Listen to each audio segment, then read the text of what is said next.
Jemaat Tuhan, Bapak Ibu, orang tua, kakak adik, anak-anak semua yang terkasih dalam Kristus, selamat hari Minggu dan Salam. Bapak Mama pernah melihat, maaf sekali, tapi saya harus sebut kata ini. Bapak Mama pernah lihat, maaf, orang gila, gitu ya? Pernah ya? Oke. Bapak Mama kalau ketemu dengan sosok seperti itu, apa yang Bapak Mama buat? Menghindar, takut ya, takut makanya menghindar, jijik ya, karena penampilannya kotor gitu. Apalagi anak-anak suka menertawainya, bahkan diangkat batu lempar ya, mengejek, dia dilempar. Bapak Mama lihat dia makan apa? Mereka mengais-ngais sampah dan menemukan sisa-sisa makanan dalam bungkusan. Mereka ambil dan makan. Ada yang tidak berpakaian, telanjang, berjalan ke sana kemari, membawa karung entah apa yang dia pikul, tanpa beban. Tampilan yang menjijikan seperti apa yang disampaikan oleh Opa Mama. Itu gambaran yang kita lihat hari-hari dalam diri saudara-saudara kita yang demikian. Dan katanya, kalau kita tanya, kenapa dia bisa begitu? Ada yang bilang, karena dia gagal nikah, stres selalu demikian. Ada juga yang bilang karena dia terlalu pintar, makanya demikian. Macam-macam Bapak Mama. Orang berasumsi tentang kenapa dia menjadi gila dalam perjalanan hidupnya. Bapak Mama juga pernah lihat mereka kemudian sembuh. Dia yang kita lihat telanjang, kotor, menjijikan. Kemudian suatu hari kita bertemu, dia ada dalam gereja, sudah rapi, bersih, dia duduk di samping kita. Mungkin jarang, tapi bukan berarti tidak ada pemulihan yang demikian terjadi. Bapak Mama, saudara-saudari yang terkasih dalam Kristus, kita merenungkan firman Tuhan dalam tema kuasa Allah mengalahkan roh jahat. Legion itu satuan angkatan perang Romawi yang beranggotakan 6.000 orang prajurit. Itu legion. Dan nama ini disebutkan oleh laki-laki yang kerasukan roh jahat di Gerasa itu. Waktu Yesus bertanya kepada dia, siapa namamu? Dan dia bilang, legion. Maka memperkenalkan diri sebagai legion, itu berarti secara tidak langsung dia sedang menyebutkan berapa banyak jumlah roh jahat yang ada atau yang sedang berdiam di dalam dia. Oke, ayat 30b di situ menulis begini. Karena ia kerasukan banyak setan. Kata banyak itu tidak disebutkan secara pasti angkanya, tapi kata banyak itu diwakili oleh legion. Dan itu berarti jumlahnya ribuan. Kalau dia sebut legion, itu bukan 1-2. Yesus sebut itu nama legion, itu berarti ribuan. Bahkan cerita yang sama yang ditulis dalam Injil Markus pasal 5, di situ Injil Markus lebih terperinci dengan menyebut berapa jumlah ekor babi yang kemudian dimasuki oleh roh jahat itu setelah keluar dari orang itu, lalu terjun ke laut dan mati. Injil Markus bilang diberi jumlah ada 2.000 ekor babi. Bapak Mama, 1-2 sah, itu susensara, ya. Ini ribuan ada dalam satu tubuh yang diciptakan Allah sebagai yang sempurna. Dirasuki ribuan roh jahat. Mari kita lihat gambaran laki-laki itu, Bapak Mama. gambarannya secara umum menyedihkan. Telanjang, tidak berpakaian sehelai pun. Tubuh telanjangnya itu diseret-seret oleh roh jahat. Dia dirantai dan dibelenggu saat dia mulai tidak terkendali. Tapi kemudian dia berhasil melepaskan rantai itu. Dan roh jahat membawa dia tinggal di daerah pekuburan. Di daerah yang sepi, tapi juga menyeramkan. Di sana dia hidup bukan dalam keinginannya sendiri. Tidak ada orang ingin hidup sebagai orang gila, Bapak-Bapak. Dia hidup bukan dalam keinginannya sendiri, tapi dalam keinginan roh jahat yang menguasai dia, yang jumlahnya ribuan itu, yang mengendalikan seluruh pikiran dan juga tindakannya. Sekali lagi dia menyedihkan. Saudara, itu menyedihkan keadaannya. Pada masa sekarang, kita memberi label pada pribadi-pribadi yang demikian sebagai orang gila. Maaf. Sosok yang dijauhi, dihindari saat kita berpapasan. Dia ada di kiri, kita sama-sama di kiri, kita nyebrang ke kanan. Mereka orang-orang yang terbuang dari tengah-tengah keluarganya, bahkan juga dari tengah-tengah komunitas sosial. Kalau dia tidak diangkut oleh dinas sosial, tidak ada orang mau untuk bilang mari datang tidur di rumah. Mungkin seorang pakaian iya, tapi untuk ajak bilang mari datang tidur di rumah, itu jarang sekali. Anak-anak menertawainya, mengejeknya secara fisik, penampilannya jauh dari kata menarik. Bahkan untuk waktu yang sangat lama, demikian kesaksian ayat 27. Laki-laki itu menjadi pribadi yang tidak sebagaimana mestinya, sebab dia hidup di bawah kendali roh-roh jahat. Sekali lagi Bapak Mama, satu atau dua saja demikian menyedihkan keadaan. Ini ribuan Bapak Mama. Tapi perhatikan saudaraku, apa yang terjadi ketika Legion diusir keluar dari tubuhnya dan kemudian dimasukkan ke dalam ribuan ekor babi. Oke, satu orang silakan baca ayat 35, satu orang mama baca ayat 35. Dan keluarlah orang-orang untuk melihat apa yang telah terjadi.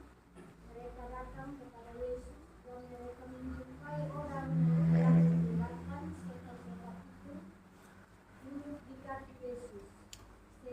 Dia telah berpakaian dan sudah waras. Maka takutlah mereka. Oke, Bapak Mama. Waktu dia masih gila, don't takut. Sekarang dia waras, don't takut juga. Jadi apa yang dan tidak takut, Bapak Mama? Apa yang terjadi pada laki-laki itu saat Legion telah diusir keluar dari dalam tubuhnya? Dia berpakaian. Untuk waktu yang lama dia telanjang, tapi hari itu dia kembali berpakaian. Dia waras, dia sudah sembuh. Dan yang dia lakukan, dia duduk tenang di kaki Yesus. Dia menjadi pribadi yang baru. Dan dia diterima kembali dalam komunitas sosial. Bahkan kemudian oleh tugas pengutusan Yesus, dia menjadi saksi tentang kuasa Allah. Lebih tepatnya Allah orang Israel, karena dirasa itu berpenduduk orang-orang kafir. Dia menjadi saksi tentang kuasa Allah yang mengalahkan ribuan kuasa jahat. Dan apa yang terjadi pada babi-babi itu? Silakan satu orang bapak baca kasih kita ayat 33. Lalu keluarlah setan-setan itu dari orang itu dan memasuki babi-babi itu. Kawanan babi itu terjun dari tepi jurang ke dalam danau lalu mati lemas. Bapak Mama, saudara-saudari yang terkasih, tidak ada kebaikan yang dikerjakan oleh kuasa-kuasa kejahatan. Demikian kesaksian yang kita baca dalam Injil Lukas pagi ini. Kalau orang laki-laki itu diseret-seret dengan tubuh telanjangnya, maka babi-babi saat mereka kerasukan pun mereka terjun ke dalam danau dan mati lemas di situ. Apa yang hendak saya katakan sebagai bagian dalam relevansi untuk hidup hari-hari kita, Bapak Mama? Kalau suatu waktu di masa yang akan datang, Bapak Mama merasa ragu akan kuasa Allah yang mengubahkan hidupmu atau mengubahkan hidup orang lain. Ingatlah kisah luar biasa yang kita baca dan renungkan pagi ini, bahwa ribuan kuasa jahat dikalahkan oleh satu kuasa Allah. Gabungan ribuan kekuatan yang dimiliki oleh dunia tidak bisa mengalahkan satu kekuatan yang datangnya dari Allah. Dalam cerita Daud melawan Goliat, Bapak Mama, Goliat yang besar itu dia ada di depannya Daud dengan tampilan yang menakutkan yang bisa melemahkan mental lawannya. Tapi di mana Allah? Allah ada di dalam Daud. Goliat ada di luar Daud, di depan Daud, tapi Allah ada di dalam Daud. Dan raksasa itu tumbang hanya dengan lemparan satu batu kali yang licin dari umban sang gembala muda, Bapak Mama. Jadi kekuatan dunia boleh bergabung bahkan jumlahnya ribuan untuk membuatmu menjadi tidak seperti dirimu sendiri. Tapi kalau kuasa Allah berdiam di dalammu, yang ribuan itu nanti terjun dan mati. Ada satu lagu anak sekolah minggu, Yesus angkat dosaku dan buang ke laut, biur, buang ke laut. Datangnya dari cerita ini. Orang gila itu dibelenggu, dirantai, karena dia meresahkan. Dan pernahkah kita juga dibelenggu oleh berbagai keinginan, berbagai keadaan, berbagai kecemasan kita dibelenggu.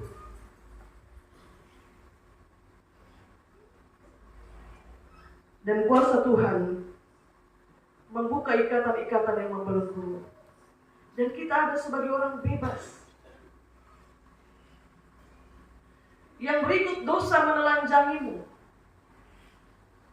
merusak tubuhmu, membawa engkau menjauh dari orang-orang terkasih.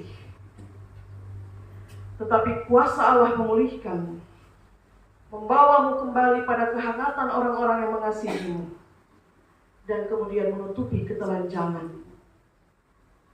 Ketelanjangan itu gambaran aib dan malu, Bapak-Bapak. Satu perbuatan aib membawamu menjauh dari orang-orang yang mengasihi. Ini contoh kasus Bapak Mama, ya, sang suami main mata dengan yang lain, dan istrinya mulai merasa mereka tinggal serumah, tapi terasa jaraknya jauh sekali. Kuasa itu menarik dia. Ada di depan bersama, tapi hati mereka jauh sekali. Sampai kemudian kuasa doa yang dinaikkan terus-menerus melepaskan suaminya dari ikatan itu, dan dia kembali pada kehangatan keluarga yang mengasihi dia sebagaimana adanya dia. Dan kasih Tuhan menutupi ketelanjangannya, aib dan malu. Kadang-kadang menghadapi banyak pekerjaan, menghadapi banyak soal di tempat kerja, bahkan di dalam rumah pun membuat orang bisa menjadi stres berat, Bapak Mama. Memikul beban pikiran berkepanjangan, pergi kemana bawa pikiran itu, duduk di mana diam, gelisah. Ini orang hari-harinya ceria, tapi kenapa suka marah-marah sekarang? Banyak beban yang dipikul, stres oleh karena banyak hal yang dijumpai, dialami, dihadapi. Dosa membelenggu, tapi kuasa Tuhan melepaskan. Yang berikut Bapak Mama, saat dunia mencoba menarikmu menjauh dari Tuhan, ada banyak hal yang diupayakan oleh dunia untuk membuat engkau ditarik menjauh dari Tuhanmu. Apa kira-kira Bapak Mama? Kesenangan. Saya pernah melayani dalam satu kebaktian minggu pagi. Pagi itu biasanya di gereja besar itu penuh. Tapi pagi itu agak berbeda, banyak bangku-bangku kosong. Karena apa? Tadi subuh itu ada pertandingan bola. Bapak Mama, semua orang menjadi ngantuk selesai nonton bola. Ditambah lagi kalau kalah, semakin kecewa dan membatasi diri untuk tidak datang beribadah. Banyak hal dunia pakai untuk bisa menarikmu menjauh dari Tuhan, dari persekutuan, dari tengah-tengah kehangatan orang-orang bersaudara. Tapi saudara mesti ingat bahwa Tuhan selalu mencari dan membawamu pulang ke rumah yang sesungguhnya. Rumah yang sesungguhnya itu Bapak Mama. Satu waktu firman Tuhan menulis, tubuhmu adalah bait Allah. Dan di situ bukan tempat bagi kuasa-kuasa kegelapan. Itu rumah yang sesungguhnya. Maka kalau ada tamu yang tidak diundang, keluarkan dia. Rumah yang sesungguhnya itu mesti ditempati oleh pemilik yang sesungguhnya. Dan yang terakhir, Bapak Mama, ini tidak kalah penting, bahwa hidup saya dan saudara, seberapapun buruknya masa lalu kita, hidup kita itu sebuah kesaksian. Anda punya masa lalu yang buruk, seburuk apapun, diberi label apapun di masa lalu, pencuri, pemabuk, pembunuh, kejahatan, dan lain sebagainya, diberi label apapun, ketika Allah mengizinkan pemulihan itu terjadi, maka hidupmu saat itu adalah menjadi hidup yang berisi kesaksian tentang Tuhan dan kemurahan. Anda tidak hidup di masa lalu, atau hatimu tidak boleh rendah hanya karena label-label yang demikian. Hidupmu adalah kesaksian bahwa kita ini pribadi-pribadi yang sudah dimenangkan, yang sudah kembali berpakaian, yang tadinya telanjang diberi pakaian, yang sudah kembali waras, yang tadinya sakit berkepanjangan tapi dipulihkan, sudah disembuhkan, yang tadinya jalan ke sana kemari tidak ada tujuan, sekarang duduk manis di kaki Yesus, sudah dipulihkan. Dalam segala keadaan yang demikian, teruslah bersaksi. Untuk apapun, bersaksi dari hal-hal yang kecil. Banyak Bapak Mama. Dan kuasa doa menyelamatkan. Kuasa doa itu menyelamatkan. Satu kali bertelut, belum nampak perubahan. 2 kali, 3 kali, jangan menyerah. Bertelut di kaki Yesus, duduk dekat di kaki Yesus dan berdoa. Dalam kekuasaan Allah yang Maha Tinggi, pemulihan itu pasti terjadi, Bapak Mama. Dan setiap orang siapapun dia layak untuk mendapatkan anugerah pengubahan dari yang telanjang menjadi berpakaian. Siapapun, ribuan kuasa boleh bergabung, tapi satu kuasa dalam nama Yesus, yang ribuan itu menjadi tidak berarti. Tuhan memberkati kita dengan firman-Nya. Amin.